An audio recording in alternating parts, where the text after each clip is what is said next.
Good day, my name is Aaron Cotton and I'm from Prepped and Polished. Today we'll be talking about the ACT English section and particularly 3 different strategies that we can use.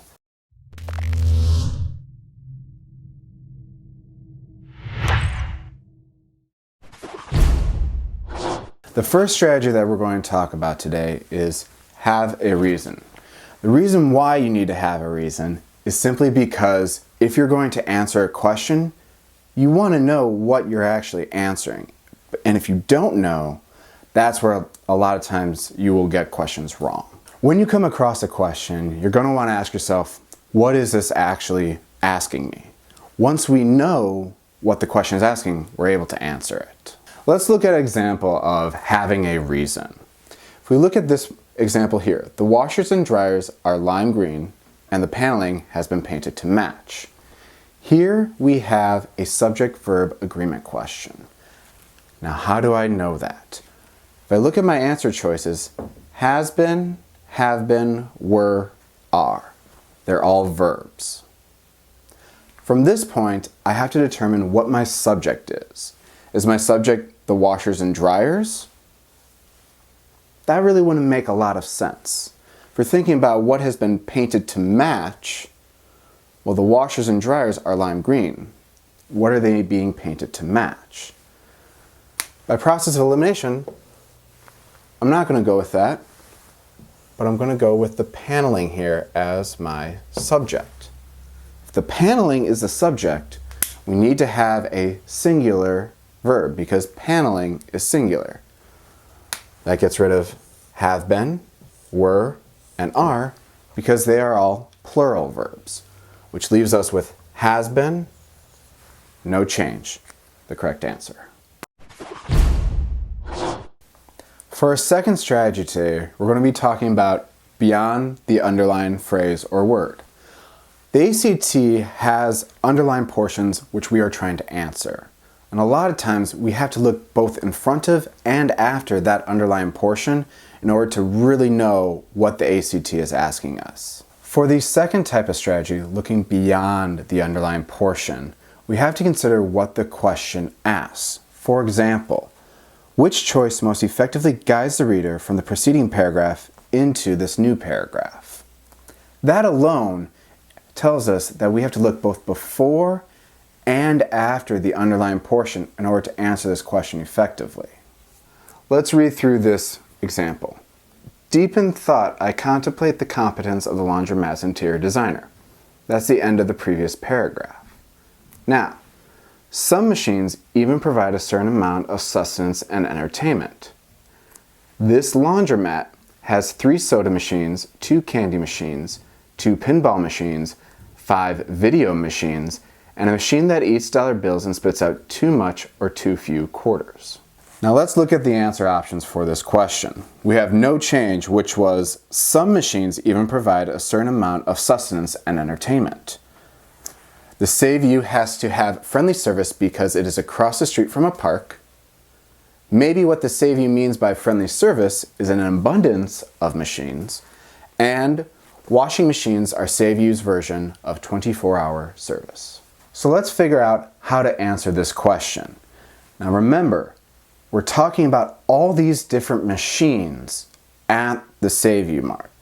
Now, if we keep in mind no change, some machines even provide a certain amount of entertainment and sustenance.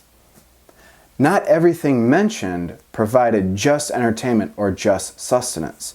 If we think about the machine that eats dollar bills and spits out quarters, that does neither. So we can get rid of F.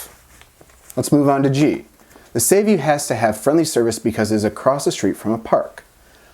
When did we ever talk about a park? Does the park have relevancy within this question? Not really. Maybe what the Save You means by friendly service is an abundance of machines. Well, we certainly have talked about a lot of machines.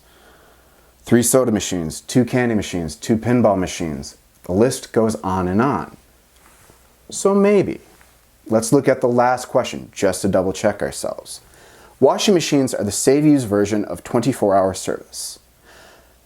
We're not even talking about washing machines here. So it's safe to say we can get rid of that based on what we read. What we have left? H, which is the right answer. For our third and final strategy, we'll be talking about a strategy that deals with except, not, and least questions. When these questions come up, we need to remember that you're looking for the one that does not go with the rest of them. Because of that, we want to either box, circle, underline, or whatever we can do in order to remember that we're looking for the one that does not follow with the rest. Now let's take a look at these answer choices here. These are exactly the same from the question asking us which of the following alternatives to the underlined portion would be least acceptable in terms of the context of this sentence. Now, I haven't written the sentence on here because we can actually look at the answer choices and determine which ones are the same and which one isn't. Now, if we look at this, reached completion, ending, putting it in my own words to make it easier for myself. Come to a halt. It's kind of like ending. Let's look at the next one. Come to an end. It's exactly what I've been saying. And ended.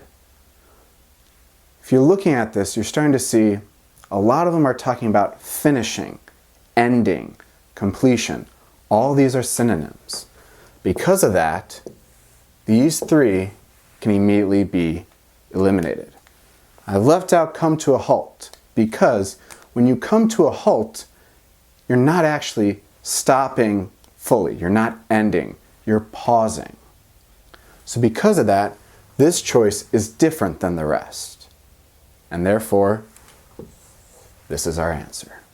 All right, now let's recap on the three strategies that we've talked about. Number one, have a reason. Make sure that when you go and answer a question that you have a reason for your choice.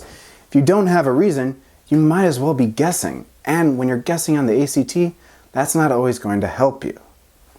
Number two, beyond the underlined phrase or word. Remember, look before, look after. Sometimes the answer might come before the underlined portion or after it. And finally, except, not, least questions. Remember that you're looking for the one that doesn't fit. And if you don't box, underline, or circle it, you might forget and choose the wrong answer. Thank you for watching this video. If you enjoyed it, please be sure to leave a like rating. We truly appreciate it. And if you are interested in tutoring, visit our website at preppedandpolished.com. Happy studying. If you have any questions, feel free to ask us.